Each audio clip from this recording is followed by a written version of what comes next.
The biggest joke are those that try to defend this government when they go wrong. I'm sure the world is laughing at them now. Can you imagine an attorney general, after prerogative of mercy issued, and they say they want to review what they did? Does it make sense? They want to review what they did. So that means the sense of judgment was faulty in the first place. Just like the sense of judgment in many appointments and many things this government does is faulty. Is it not this government that appointed people to NTA and revoked the appointment, not knowing that the tenure of people on ground have not finished? Is it not the same government? Or is it another government?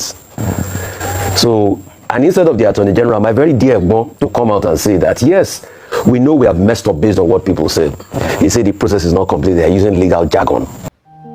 My people, the leadership of this country is now being run as family meeting. A country being run as village meeting. The president will stand and make presidential pardon, presidential clemency, the presidential prerogative of mercy that he is entitled to. But at the end of the day, it happens that people just provided lists for him to present to the nation. Something that the whole world was looking at. The whole world was watching to see what is the president going to do. But the people around him, how much do you have? Pay your money, I'll put the name of your brother. Before Tinubu assumed this office, I said it, at this age of Tinubu, not physically healthy and not young, coming into power. Corruption bazaar government, where anyone from left, right and center, as far as you have money to pay, as far as you can offer something, it goes. Anything goes. It will be a family business where the father may not be in position to sign. The son will just go inside the office and sign documents. The daughter go inside the father's office, use his stamp and stamp. That's the kind of government that we have today. I said it, this is what is going to happen in Nigeria. There will be high rate of corruption. And the same thing is happening today. Now a president is making a U-turn like a village head. A president is changing gear, revised gear over his presidential decision. Like in a village meeting. This thing is a matter that was presented by the members of the state council. They looked into those names. They checked them to know who exactly merits this very pardon. They went through the whole documents, through the names, their offenses, to ascertain what were their offenses. Who amongst them deserve to be pardoned and who amongst them does not deserve to be pardoned. But instead of them to do it that way, it was done through the back door. Everybody, bring your own names, bring your own names, bring your own name. How much has he paid? Has that person paid? Yes. If he has paid, his name is already there. Has the other one paid? Has your sister paid? Has your brother paid? That's what happened. And that's why Nigeria will continue to retrogress. Nigeria will not move forward because there is no transparency, because there is no honesty, because things are not done properly. Nigeria is dealing with nepotistic government, nepotism and favoritism. Let me not waste your time. I will allow you to watch the video, listen to Ruffai as they continue to disgrace, to open, to expose the evil of this very government. Thank you so much and God bless you. Please do not forget to share the video for other people to see it. And if it is your first time coming across my videos, I plead with you to follow my page and subscribe. God bless you. The biggest joke are those that try to defend this government when they go wrong. I'm sure the world is laughing at them now. Can you imagine an attorney general, after prerogative of mercy issued, and they say they want to review what they did? Does it make sense? They want to review what they did. So that means the sense of judgment was faulty in the first place. Just like the sense of judgment in many appointments and many things this government does is faulty. Is it not this government that appointed people to NTA and revoked the appointment, not knowing that the tenure of people on ground have not finished? Is it not the same government? Or is it another government? So, and instead of the Attorney General, my very dear Bon, to come out and say that, yes, we know we have messed up based on what people said. He said the process is not complete. They are using legal jargon. There was an investigative report done by Punch when they spoke to a source. You know what the source said? He said they believe that they smuggled some names there. In fact, members of the security forces, EFCC and NDLA, were so upset at the fact that after their hard-won convictions, you are going to release people like that. Just like they want to release Mary Asanda after a woman killed her husband. Let me tell you what a witness said in court when Mary Sanda's case was on. He said Mary Sanda had threatened to even cut off the private part of her husband, threatened to cut off.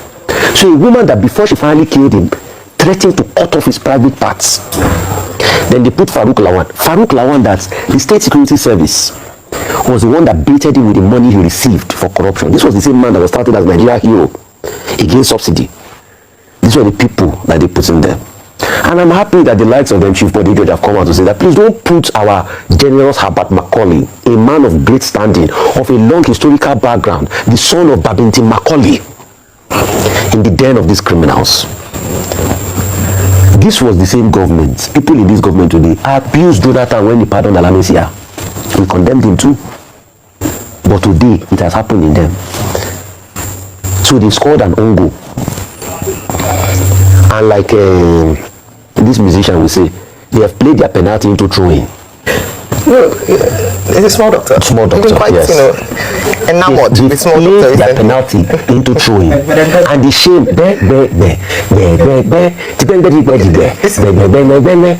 what is that penalty for throwing? So you can see the joke they have become. Now they are backtracking.